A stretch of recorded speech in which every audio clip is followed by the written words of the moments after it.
Hello friends! இன்னைக்கு நம்ம எள்ளு முட்டாய் எப்படி செய்யலாம் எப்படிங்கிறத இந்த பதிவுல நம்ம பார்க்கலாம். முதலாவது நம்ம ஸ்டவ் ஆன் பண்ணிட்டு, ஒரு பாத்திரம் வச்சு அதில நமக்கு தேவையான அளவு எள்ளு எடுத்துக்கணும். நாங்க இப்போ 2 பாக்கெட் எள்ள நாங்க எடுத்துக்கிட்டோம். ஏன்னா, கொஞ்சம் நல்லா நெறைய பேர் சாப்பிடணும் அப்படிங்கிறதுக்காக நாங்க தேவையான அளவு எடுத்துக்கிட்டோம். அடுத்து அத என்ன பண்ணணும் அப்படின்னா, நல்ல பொன் முறுவலா இருந்துச்சுன்னா கிண்டி விட்டு வறுக்கணும். அப்படின்னா தான் எந்த பண்டகம் செய்யும்போது இந்த பொன்முறுவலா வறுத்தோம்னா, அது சீக்கிரம் கெட்டு போகாது ரொம்ப நல்லாயிருக்கும். பாருங்க ஃப்ரெண்ட்ஸ், இத நம்ம பொன்முறுவலா வறுத்தாச்சு. அடுத்து நம்ம மண்டவெல்லத்த தட்டி வச்சாச்சு. இதே என்னச்சுன்னா, பொடுசு பொடுசா இருந்துச்சுன்னா, நம்ம வந்து நொறுக்கி வச்சுக்கணும். இது வந்து இந்த மண்டவெல்ல பாகு எதுக்கு அப்படின்னு அந்த பாகு செய்யறதுக்கு நம்ம யூஸ் பண்ண போறோம். இந்த பாகு செஞ்சா தான் என்னச்சுன்னா, எள்ளு முட்டாய் செய்ய பயன்படும். ஆகவே என்னச்சுன்னா, இத பொடுசு பொடுசா நம்ம உடைச்சு வச்சுக்கணும். அடுத்து என்ன பண்ணணும்னா, அத இந்த பாத்திரத்தில தட்டி, கொஞ்சம் தண்ணி ஊத்தி என்ன பண்ணணும் அப்டின்னா, நல்லா ஒரு 5 டூ 10 மினிட்ஸ் நல்லா கொதிக்க விடணும்.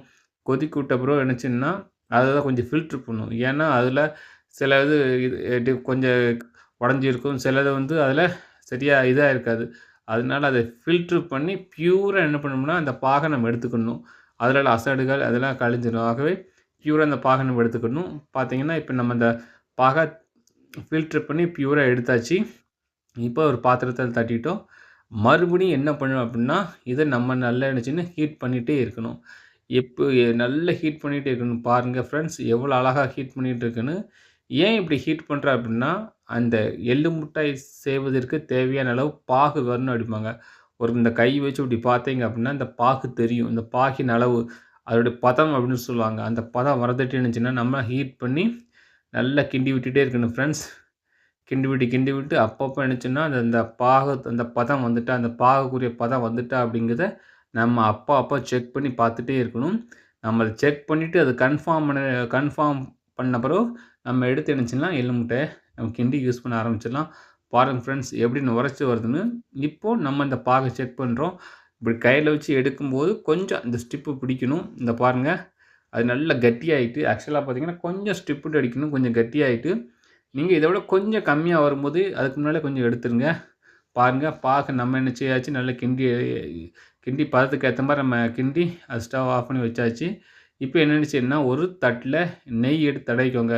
அப்பனா தான் அது ஷேப்பா கட் பண்ண யூஸ்ஃபுல்லா இருக்கும்.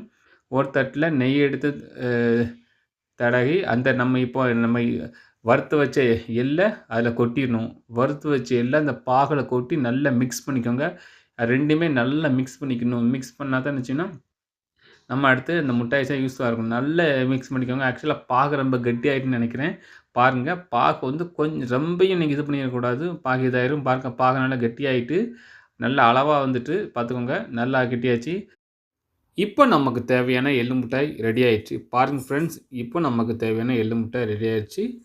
எவ்வளோ அழகா இருக்குன்னு பாருங்க. இது நமக்கு கண்டிப்பா யூஸ்ஃபுல்லா இருக்கும். தொடர்ந்து நம்ம சேனலை லைக் பண்ணுங்க, ஷேர் பண்ணுங்க, கமெண்ட் பண்ணுங்க. மறக்காம சப்ஸ்கிரைப் பண்ணுங்க. தேங்க்ஸ் ஃபார் வாட்சிங். இது போன்ற பயனுள்ள வீடியோகளுக்கு நம்ம சேனலை சப்ஸ்கிரைப் பண்ணுங்க. நன்றி. மீண்டும் அடுத்த வீடியோவில் சந்திக்கலாம். பாய் பாய்.